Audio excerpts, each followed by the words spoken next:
Good afternoon.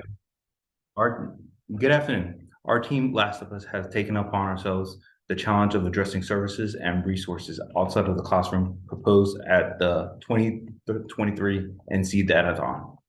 The primary hypothesis is the effect of experiential learning at institutions such as libraries that bring presence and flexibility across all groups of people. And in this regard, an index was created to provide a means to measure the effect of disparities in access for students from grades K through 8. The index is comprised from the chosen variables of library count, walkability index, and the county area. We chose 3 factors to include in our accessibility index for the counties: number of libraries, national walkability index, and total land area. We standardized each of those variables on a scale of 0 to 1.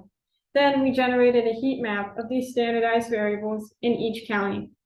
Our accessibility index is the average of these variables. The index value for the county can be seen on the left of the chart. A darker red indicates that a particular county is more accessible according to our index. We used a tool called Orange 3 to pre-process, manipulate, and visualize this data. This workflow shows the steps taken to draw this index from our curated data set.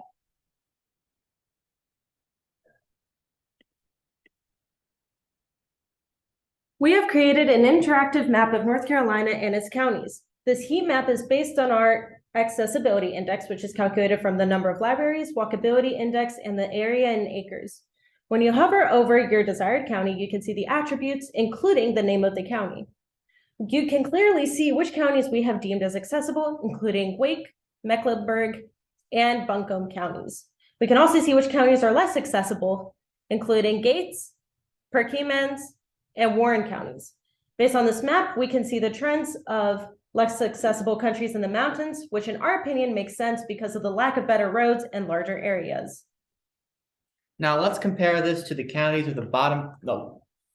So here's the data for the counties of the top 5 indexes throughout the state. As you can see, these counties are mostly urban areas of the state's largest cities, such as Charlotte, Raleigh, Asheville, Greensboro, and Durham.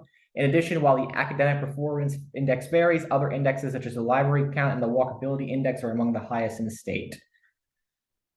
Now let's compare this to the counties of the bottom 5 indexes in the state. These counties all have 0 as their library count index, as well as relatively low walkability indexes. We see that even though the accessibility index is lower, as well as the library index and the walkability index, the student performance index is higher. We conclude, based on these graphs, that there are other factors that affect student performance more. There is not as much as a correlation between access to library resources and student performance as we expected.